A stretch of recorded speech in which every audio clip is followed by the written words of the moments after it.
오늘의 말씀 사무엘상 16장 1절에서 7절까지의 말씀입니다. 여호와께서 사무엘에게 이르시되 내가 이미 사울을 버려 이스라엘 왕이 되지 못하게 하였거늘 내가 그를 위하여 언제까지 슬퍼하겠느냐. 너는 뿔에 기름을 채워 가지고 가라. 내가 너를 베들레헴 사람 이새에게로 보내리니 이는 내가 그의 아들 중에서 한 왕을 보았느니라 하시는지라. 사무엘이 이르되 내가 어찌 갈 수 있으리이까. 사울이 들으면 나를 죽이리이다 하니 여호와께서 이르시되 너는 암송아지를 끌고 가서 말하기를 내가 여호와께 제사를 드리러 왔다 하고 이새를 제사에 청하라. 내가 내게 행할 일을 가르치리니 내가 내게 알게 하는 자에게 나를 위하여 기름을 부을지니라. 사무엘이 여호와의 말씀대로 행하여 베들레헴에 이르매 성읍 장로들이 떨며 그를 영접하여 이르되 평강을 위하여 오시나이까. 이르되 평강을 위함이니이다. 내가 여호와께 제사하러 왔으니 스스로 성결하게 하고 와서 나와 함께 제사하자 하고 이새와 그의 아들들을 성결하게 하고 제사에 청하니라. 그들이 오매 사무엘이 엘리압을 보고 마음에 이르기를 여호와의 기름 부으실 자가 과연 주님 앞에 있도다 하였더니 여호와께서 사무엘에게 이르시되 그의 용모와 키를 보지 말라. 내가 이미 그를 버렸노라. 내가 보는 것은 사람과 같지 아니하니 사람은 외모를 보거니와 나 여호와는 중심을 보느니라 하시더라. 아멘. 할렐루야. 우리 주님의 은혜와 평강이 저와 여러분의 삶 가운데 늘 함께 하시기를 주님의 이름으로 축원합니다. 깊은 산골에 한 소년이 아버지와 함께 살고 있었습니다. 이 소년은 뭐든지 혼자서 다 할 수 있다라고 하는 그런 자신감을 가지고 살고 있었습니다. 그런데 하루는 비가 억수같이 내리더니 그리고 바람이 심하게 불더니 집 앞에 서 있었던 커다란 나무가 쓰러져서 길을 막고 있었습니다. 소년은 혼자서 그 나무를 치워보려고 아무리 노력을 했지만 아무리 해도 끔찍하지가 않았습니다. 결국 지쳐서 그 나무 옆에 걸터 앉아 있는데 아버지가 다가와서 물었습니다. 내가 할 수 있는 일을 다 해봤니? 예, 아빠. 제가 할 수 있는 일을 다 해봤지만 이 나무는 꿈쩍도 하지 않아요. 그러자 아빠가 말했습니다. 아니야, 내가 아직 하지 않은 일이 한 가지 있단다. 그게 뭔지 아니? 잘 모르겠는데요. 그러자 아빠가 말했습니다. 너는 이 아빠에게 도와달라는 말을 하지 않았잖아. 우리들도 이 세상을 살아가면서 혼자서 모든 문제들을 다 해결하려고 노력을 합니다. 어떤 때는 혼자서 문제를 해결해서 정말 기쁠 때도 있지만 그러나 그렇지 못해서 좌절하거나 절망할 때가 더 많이 있는 것 같습니다. 그럴 때마다 우리는 하나님, 내가 최선을 다했는데 최선을 다해서 노력을 했는데 왜 안 되나요? 왜 응답을 안 해주시나요? 하면서 하나님을 원망하기도 합니다. 그런데 정말 무엇을 하기 전에 우리가 할 수 있는 일을 다 했습니까? 정말 최선을 다했다고 생각을 하십니까? 먼저 언제나 우리를 도와주시길 원하시는 하나님께 부탁은 해 보셨습니까? 안 해보셨다면 왜 안 하셨습니까? 믿지 못해서입니까? 아니면 의례 습관적으로 나 혼자서 할 수 있다고 생각해서 그렇게 하시는 것입니까? 아니면 너무 소소한 것까지 부탁드리는 것은 죄송스러우니까 뭔가 하나님께 부탁드려야 할 것은 내가 할 수 없어 보이는 것 정도는 그래야 된다라고 생각해서 그렇게 하시는 것입니까? 그러나 그런 염려하지 마시고 매사에 하나님께 아뢰시기를 바랍니다. 그러면 하나님께서 응답해 주실 것입니다. 아무것도 염려하지 말고 다만 모든 일에 기도와 간구로 너희 구할 것을 감사함으로 하나님께 아뢰라. 그리하면 모든 지각에 뛰어난 하나님의 평강이 그리스도 예수 안에서 너의 마음과 생각을 지키시리라. 아뢰어도 될까 말까? 하나님은 아무것도 염려하지 말고 아뢰라고 하십니다. 어떻게 아뢰라고 하십니까? 감사함으로 하나님께 아뢰랍니다. 우리가 응답을 확신하고 감사함으로 아뢰는데 하나님께서 안 들어주실 수가 있으시겠습니까? 우리가 하나님을 신뢰한다면 아무것도 염려하지 말고 아뢰시기를 바랍니다. 그런데 우리가 이 말씀에서 다시 보아야 될 부분들이 있는데 뭐냐면 하나님께 아뢰면 어떻게 해주신다고 그랬습니까? 그리스도 예수 안에서 너의 마음과 생각을 지키시라라고 했습니다. 내가 아뢰는 것을 내가 아랜 것을 반드시 들어주시리라라는 것도 아니고 원하는 것을 이루어 주시리라라는 것도 아니고 우리의 마음과 생각을 지켜주시겠다라는 것입니다. 저는 이 말씀을 묵상하면서 참 얼마나 감사한 말씀인지 모르겠습니다. 우리가 원하는 것을 얻거나 이루는 것보다 정말로 중요한 것은 우리의 마음과 생각을 지켜주시겠다라고 하는 것이 그것이 또 얼마나 큰 축복의 약속인지 새삼 깨닫게 되었습니다. 우리가 아무리 많이 가지고 있고 우리가 아무리 많은 것을 성취했다고 해도 우리의 마음과 생각에 만족함이 없으면 아무것도 아니기 때문입니다. 반면에 아무리 우리가 가진 것이 없다고 해도 내 마음과 생각에 만족함이 있으면 그것이 최고인 것입니다. 사랑하는 성도 여러분, 그리스도 예수 안에서 우리의 마음과 생각을 지켜주시겠다라고 하는 그 축복의 약속을 기억하면서 하나님께 아뢰시기를 바랍니다. 아무것도 염려하지 말고 믿음으로 아뢰시기를 바랍니다. 그러면 하나님께서 우리의 마음과 생각을 주장해 주셔서 우리에게 한없는 만족으로 인도해 줄 줄로 믿습니다. 사람들은 보는 눈이 서로 다릅니다. 자기가 관심이 있는 것을 봅니다. 저는 사람들을 만나서 이야기를 할 때 그 사람이 무슨 옷을 입었는지 잘 기억하지 못합니다. 어떤 가방을 들었는지 잘 기억하지 못합니다. 제 관심은 이야기하는 것이지 옷이나 가방에 관심이 있었던 것이 아니기 때문입니다. 그런데 어떤 사람들은 다 기억합니다. 무슨 옷을 입었다, 무슨 가방을 들었다, 무슨 액세서리를 했다 등등 그 짧은 만남을 갖는 동안에 어떻게 그런 것을 다 보았는지 참으로 대단합니다. 텔레비전을 볼 때도 저는 내용을 들으면서 보느라고 연예인이 무슨 옷을 입었는지 액세서리는 무엇을 했는지 하나도 모르겠는데 여자분들은 기가 막히게 그런 것들을 보면서 그걸 사달라고 합니다. 아까 본 거 있잖아. 그거 사줘. 남자들은 뭔지도 모르는데 말입니다. 이처럼 우리는 우리의 관심에 따라 보는 눈이 다릅니다. 마찬가지로 우리 신앙인들은 이 세상을 살아가는 데 있어서 믿지 않는 사람들과는 다른 눈으로 세상을 봐야 되는데 바로 믿음의 눈으로 세상을 볼 줄 알아야 할 것입니다. 사실 신앙생활을 한다라고 하는 것은 믿음의 눈으로 세상을 보고 어떻게 살아야 하는지를 판단해 가면서 살아가는 삶이라고 할 수 있을 것입니다. 또한 이 믿음의 눈은 단지 보이는 세상만을 보는 것이 아니라 이 세상만을 보는 것이 아니라 보이지 않는 세상에도 관심을 갖고 보도록 해주는 것이 바로 믿음의 눈이라고 할 수 있을 것입니다. 믿음은 바라는 것들의 실상이요 보이지 않는 것들의 증거니. 이처럼 믿음의 눈은 볼 수 없는 것을 보게 하는 능력이 있는 줄로 믿습니다. 아브라함에게 이 가나안 땅은 보이지 않는 땅이었지만 그는 믿음의 눈으로 약속의 땅을 볼 수 있었습니다. 노아에게는 홍수는 보이지 않는 미래였습니다. 그러나 다가오는 홍수를 믿음의 눈으로 보고 방주를 짓기 시작했습니다. 당시의 사람들의 눈에는 비가 올 징조가 전혀 보이지 않았지만 그러나 노아의 눈에는 온 세상이 물에 잠기는 것을 보았던 것입니다. 그래서 확신을 가지고 방주를 준비할 수 있었던 것입니다. 믿음의 눈을 가진 사람은 남이 볼 수 없는 것을 볼 줄 아는 사람이고 그리고 본 바에 따라서 행동하는 사람이라고 할 수 있습니다. 믿음의 눈을 가지고 일하는 사람은 이미 처음부터 그 되어질 결과를 보고 일하기 때문에 흔들리지 않고 당당하게 행동할 수 있는 것입니다. 저만이 아니라 모든 사람의 바람일 텐데 이 다음에 경치 좋은 곳에 땅을 사서 예쁜 집을 지어서 편안한 노후를 보내고 싶은 마음들이 있을 것입니다.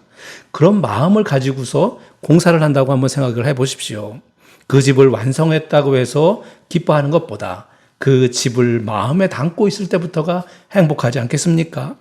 믿음의 눈도 그렇습니다. 이루어진 결과보다 이루어질 것을 가슴에 담고 그것을 보면서 살아갈 수 있도록 하는 힘을 주는 것, 그게 바로 믿음의 눈인 줄로 믿습니다. 미국 로스앤젤레스 근교에 디즈니랜드라고 있습니다. 어린이들뿐만이 아니라 어른들도 가고 싶어하는 곳 중에 하나입니다. 월트 디즈니가 이 디즈니랜드를 지은 다음에 그동안의 어떤 이런 경험을 살려서 좀 더 넓은 곳에 보다 더 자연 친화적인 그런 놀이동산을 만들고 싶어졌습니다. 그래서 플로리다에 디즈니 월드를 세우기로 하고 공사를 하기 시작을 했습니다. 근데 아쉽게도 이 디즈니 월드가 오픈되기 전에 그만 그는 세상을 떠나고 말았습니다. 공사가 다 끝나고 이제 디즈니 월드 개막식에서 어떤 사람이 축사를 하는데 오늘 월트 디즈니시가 이 광경을 보지 못하고 먼저 간 것이 약간 안타깝습니다 라면서 이제 아쉬움을 전했습니다. 근데 이어서 강단에 오른 이 월트 디즈니의 부인이 이렇게 답사를 전했다고 합니다. 조금 전에 축사하신 분이 제 남편에 대해서 좋은 말씀을 해준 것에 대해서 감사드립니다. 그런데 한 가지 수정할 것이 있습니다. 그분께서 제 남편이 오늘 이 개막식을 보지 못한 것이 아쉽다고 하셨는데 사실 제 남편은 오늘 이 동산이 열리는 것을 보면서 이 일을 했다라는 것을 말씀드리고 싶습니다. 그가 보았기 때문에 우리가 오늘 여기에 있는 것입니다. 라고 말했다고 합니다. 월트 디즈니는 이 아름다운 디즈니 월드가 세워질 것이라고 믿고 그리고 그 비전을 바라보면서 지었기 때문에 그는 이미 마음속에 이 디즈니 월드를 보고 있었던 것입니다. 믿음의 눈으로 보았기 때문에 그의 마음에는 이미 이 디즈니 월드가 있었던 것입니다.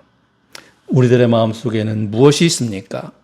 우리들은 모두 예수 그리스도를 믿고 구원을 확신하면서 신앙생활을 하고 있는데 여러분들의 마음속에는 천국이 있으십니까? 천국을 그리면서 그 천국을 향해서 나아가고 있습니까?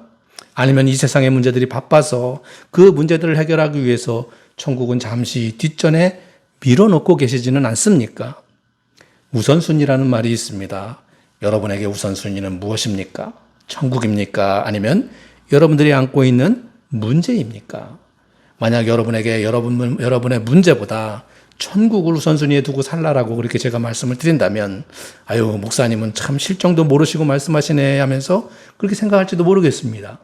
그러나 그렇지 않습니다.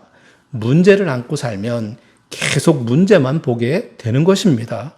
그러나 마음에 천국을 안고 살면 모든 문제가 더 이상 문제가 아니라 과제로 느껴지게 되는 것입니다. 문제와 과제는 차이가 있습니다. 문제는 나에게 고장난 차와 같아서 내가 땀을 뻘뻘 흘리면서 밀고 가야 하는 그런 짐이지만 과제는 내가 타고 가는 그 차와 같아서 내가 어떻게 운전하느냐에 따라서 운전하고 가느냐에 따라서 달라질 수가 있는 것입니다. 그러니까 여러분의 마음속에 천국을 우선순위로 두시기를 바랍니다. 그러면 여러분을 괴롭히던 그 문제들이 여러분들을 더 나은 것으로 인도해주는 문제가 아니라 과제가 될 줄로 믿습니다. 그래서 정말 중요한 것은 어떻게 보느냐가 가장 중요한 것입니다. 특별히 우리 신앙인들은 믿음의 눈으로 보는 것이 중요합니다. 물론 주님은 이렇게 말씀하시기도 했습니다. 예수께서 이르시되 너는 나를 본고로 믿느냐? 보지 못하고 믿는 자들은 복되도다 하니라. 주님은 보지 않고도 믿는 자가 복되다라고 하셨는데 여기서 본다라고 하는 것은 우리의 이 육신적인 눈으로 본다라는 것을 말하는 것이고 보지 않고도 믿는 자가 보는 눈은 바로 믿음의 눈으로 보는 자를 의미하는 것입니다. 사랑하는 성도 여러분, 믿음의 눈으로 보는 자가 복되다고 하셨습니다. 믿음의 눈으로 세상을 보시길 바랍니다. 믿음의 눈으로 문제를 보고 가정을 보고 사회를 보고 여러분의 이웃을 보시기를 바랍니다. 그렇게 믿음의 눈으로 보는 자들은 주님의 말씀처럼 복될 줄로 믿습니다. 우리가 세상을 살 때 그냥 육신적인 눈으로 이 보이는 대로 보았다가 실패한 일들이 얼마나 많이 있습니까? 눈에 보기 좋은 대로 했다가 그야말로 후회하고 우리의 노력의 대가를 모두 잃게 되는 경우가 얼마나 많이 있었습니까? 눈에 보기 좋다고 해서 다 잘되고 좋은 것만은 아닙니다. 성경 보면 눈에 보기 좋았던 사람들이 등장을 하죠. 우리 눈에 보기 좋았던 사람들이 등장을 하는데 대표적인 사람이 바로 사울이었습니다. 사울은 준수한 소년이면서 이스라엘 자손 중에 그보다 더 준수한 자가 없고 키는 일반 사람들보다 어깨 위만큼 더 컸을 정도로 훤칠했지만 그야말로 보기 좋았지만 그러나 사울은 하나님께 버림을 받고 말았습니다. 사무엘은 사울이 하나님께 버림받은 것으로 인해서 매우 슬퍼하고 있자 하나님은 사무엘에게 너 언제까지 슬퍼하고 있겠느냐 하면서 베들레헴의 이새의 집으로 가라라고 말씀을 하셨습니다. 여호와께서 사무엘에게 이르시되 내가 이미 사울을 버려 이스라엘 왕이 되지 못하게 하였거늘 네가 그를 위하여 언제까지 슬퍼하겠느냐. 너는 뿔에 기름을 채워가지고 가라. 내가 너를 베들레헴 사람 이새에게로 보내리니 이는 내가 그의 아들 중에서 한 왕을 보았느니라 하시는지라. 하나님은 이새의 아들 중에서 한 왕을 보았느니라 라고 말씀하셨습니다. 하나님의 말씀대로 사무엘은 이새의 집으로 갔고 이새의 아들들을 제사에 초대를 했습니다. 먼저 맏아들 이 엘리압이 들어오는데 사무엘이 보기에 이 엘리압은 키가 크고 얼굴이 잘생긴 것을 보고서는 하나님이 보았다라는 왕이 바로 이 아들이구나 라고 생각을 했습니다. 그런데 이 장면 어디서 본 것 같지 않습니까? 사무엘이 이전에 키가 크고 잘생긴 이 사울을 만나서 그에게 기름을 부어서 왕으로 삼았던 장면과 비슷하죠. 결국 그랬다가 실패하지 않았습니까? 근데 사무엘은 여전히 사람의 키와 얼굴을 보고 있는 겁니다. 눈에 보여지는 대로 본 것입니다. 실패를 경험했음에도 불구하고 이 사람을 보는 눈은, 사무엘의 사람을 보는 눈은 여전히 바뀌지가 않았습니다. 하나님은 그런 사무엘의 이 보는 눈을 바꾸어 주셨습니다. 여호와께서 사무엘에게 이르시되 그의 용모와 키를 보지 말라. 내가 이미 그를 버렸노라. 내가 보는 것은 사람과 같지 아니하니 사람은 외모를 보거니와 나 여호와는 중심을 보느니라 하시더라.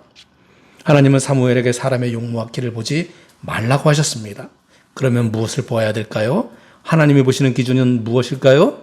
하나님이 보시는 기준은 사람과 다르다고 말씀하셨습니다. 사람은 외모를 보거니와 나 여호와는 중심을 보느니라. 결국 사무엘은 하나님께서 중심을 보시고 선택하신 이 다윗, 아직 어렸지만 들판에서 양을 지키고 있었던 막내인 다윗에게 기름을 부어 주었습니다. 그 후에 시간이 흘렀습니다. 보는 것이 얼마나 중요한지를 보여주는 이제 사건이 일어나게 되는데 블레셋 사람들이 이스라엘과 전쟁을 하기 위해서 몰려온 것입니다.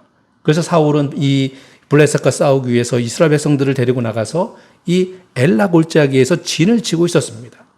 요즘 전쟁이야 뭐 다양한 작전을 세우고 기습작전을 하면서 싸우지만 그러나 고대의 전쟁은 조금 달랐습니다.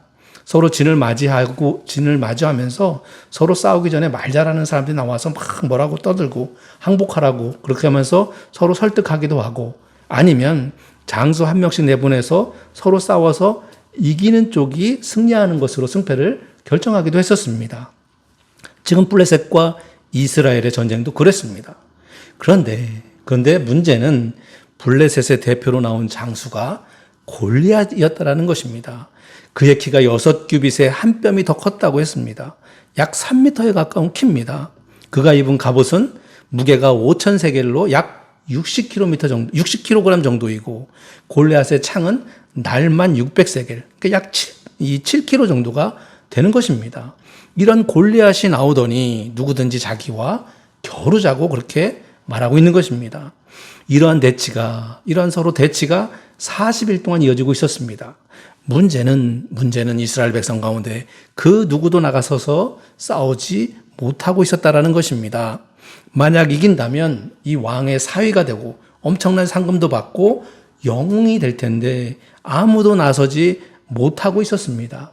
그 이유는 바로 그들이 골리앗을 보았기 때문입니다. 이스라엘 모든 사람이 그 사람을 보고 심히 두려워하여 그 앞에서 도망하며 여기서 바로 보는 문제가 등장하는 것입니다. 골리앗의 큰 키를 보니 두려움이 생겼던 것입니다. 적에게 두려움을 가지고 있으면 아무리 상황이 유리하다고 해도 이길 수가 없는 것입니다. 당장 눈앞에 보이는 이 골리앗으로 인해서 그동안 자신들을 인도해 주신 이 하나님을 보지 못한 것입니다. 눈앞에 보이는 두려움으로 인해서 하나님이 안 보이는 것입니다. 마치 돈과 권력을 가진 사람을 보게 되면 그 사람이 대단해 보이잖아요. 그 사람이 하나님보다 더 커 보입니다. 한번 사람이 크게 보이기 시작을 하면 하나님이 작게 보이는 겁니다. 그러니까 하나님의 말씀에 순종했다가는 죽을지도 모르겠다라는 그런 생각이 드는 겁니다. 이렇게 모두가 골리앗의 키와 그의 무기를 보고 있을 때에 그런 것을 보지 않은 한 사람이 등장을 하게 되는데 바로 그가 다윗이었습니다. 믿음의 사람은 보이는 것을 보는 것이 아니라 보고 싶은 것을 본다라는 그런 말처럼 다윗도 골리앗의 키를 보고 입은 갑옷을 보았지만 다윗에게는 그것이 보이지 않았습니다. 다윗의 눈에는 골리앗의 그 큰 키보다 하나님이 모욕을 당하는 모습이 보였습니다. 골리앗이 하나님의 이름을 모욕했지만 하나님 백성 가운데에 아무도 하나님의 명예를 회복하려고 나서는 사람이 없다라는 것이 보였습니다. 다윗은 이 물매와 물맷돌을 가지고 골리앗 앞에 나섰습니다. 그 모습을 본 골리앗은 자신의 기준으로 이 다윗을 보았습니다. 다윗을 보니까 작은 키에 갑옷도 없이 무기도 변변치 않았고 그래서 다윗을 업신여겼습니다. 하지만 결과는 하나님의 이름을 위하여 싸운 이 다윗의 물맷돌이 이 골리앗의 이마를 때려서 그를 쓰러뜨렸고 다윗은 골리앗의 칼을 뽑아서 그의 머리를 베어서 죽여버렸습니다. 그렇게 블레셋 사람들은 골리앗이 죽는 것을 보았습니다. 방금까지 골리앗의 키와 갑옷과 무기를 보던 사람들이 그 골리앗이 죽은 것을 본 것입니다. 어떻게 했을까요? 거름아 나 살려라입니다. 하지만 다윗은 믿음의 눈으로 보았기 때문에 이미 싸우기 전에 하나님의 이름을 망령되이 부른 골리앗이 죽는 것을 보았던 것입니다. 그러하기에 담대히 나가 싸울 수 있었던 것입니다. 사울과 이스라엘 백성들은 자기들이 절대로 이기지 못할 것이라는 두려움을 가지고 골리앗을 보았습니다. 하지만 다윗은 하나님과 비교할 때 골리앗은 아주 작은 존재로 본 것입니다. 골리앗이 다윗보다 큰 것이 문제가 되긴 하겠지만 그러나 다윗에게는 그만큼 물매로 맞추기 쉽다는 것도 보였습니다. 다윗에 비해 골리앗이 크고 세지만 하나님 앞에서는 조그만 벌레만도 못하게 그렇게 본 것입니다. 다윗은 골리앗에 의해서 하나님의 이름이 망령되이 일컫는 것을 보았습니다. 만약 다윗이 죽음을 두려워해서 나아가지 않았다면 하나님도 죽고 이스라엘도 죽고 온 나라와 온 가족이 망했을 것입니다.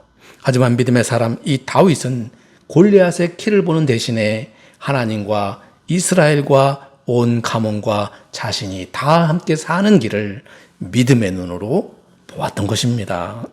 그러므로 사랑하는 성도 여러분, 여러분 앞에 있는 문제가 심각하더라도 여러분에게 문제가 되는 사람이 아무리 많은 돈과 높은 권력을 가지고 있다 하더라도 하나님과 비교하면 아무것도 아니라는 것을 믿음의 눈으로 바라보시기를 바랍니다. 문제가 되는 상황을 나와 비교하면 문제가 크지만 하나님과 비교하면 아무것도 문제가 되지 않음을 보시기를 바랍니다. 바로 그것이 믿음의 눈으로 보는 것입니다. 이제 세상을 볼 때, 사람을 볼 때, 문제를 볼 때 하나님께서 보여주시는 믿음의 눈으로 보시기를 바랍니다. 골리앗의 키를 보지 말고 하나님의 키를 보시기를 바랍니다. 사랑하는 성도 여러분, 여러분은 무엇을 보십니까? 어떤 사람의 눈에는 세상이 보이고 사람이 보이고 돈이 보입니다. 하지만 어떤 사람의 눈에는 하나님의 마음이 보이고 자기의 사명이 보입니다. 구원받아야 할 영혼들이 보입니다. 어떤 사람의 눈에는 지금도 주님의 복음을 듣지 못하고 우상에게 조롱당하고 있는 사람들이 보여서 저 먼 타국에 오직 복음만을 들고 나가는 그런 선교사들이 있습니다. 어떤 사람의 눈에는 가정폭력으로 온몸에 멍자국이 있음에도 신음소리조차 내지 못하고 있는 이 어린아이들을 보면서 그들을 구해야겠다라는 그런 사명으로 사역하는 사람들이 있습니다. 어떤 사람의 눈에는 우리 주위의 어려운 이웃들의 어려움을 보면서 그야말로 죽지 못해 살아가고 있는 그들의 눈물을 보면서 그들을 돕는 것을 사명으로 생각하며 살아가는 사람들도 있습니다. 여러분의 눈에는 무엇이 보이십니까? 보이는 그것이 하나님께서 여러분에게 주시는 사명인 줄로 믿습니다. 여러분이 보는 그것을 믿음의 눈으로 보면서 내가 어떻게 그 사명을 감당할지 또 어떻게 해야 그 사명을 실천하면서 살 수 있을지를 고민하면서 살아가는 그런 복된 성도가 되시기를 주님의 이름으로 축원합니다. 기도하겠습니다. 사랑하는 주님, 세상은 우리의 눈에 온갖 좋아 보이는 것으로 우리를 유혹하지만 저희들에게 분별할 수 있는 능력을 허락하시어 참된 주님의 자녀로서 부족함이 없도록 인도하여 주시옵소서. 우리의 눈에 보이는 주님의 사명이 무엇인지를 깨닫게 하셔서 일평생 그 사명을 잘 감당하며 살아갈 수 있도록 인도하여 주시옵소서. 예수 그리스도의 이름으로 기도드리옵나이다. 아멘.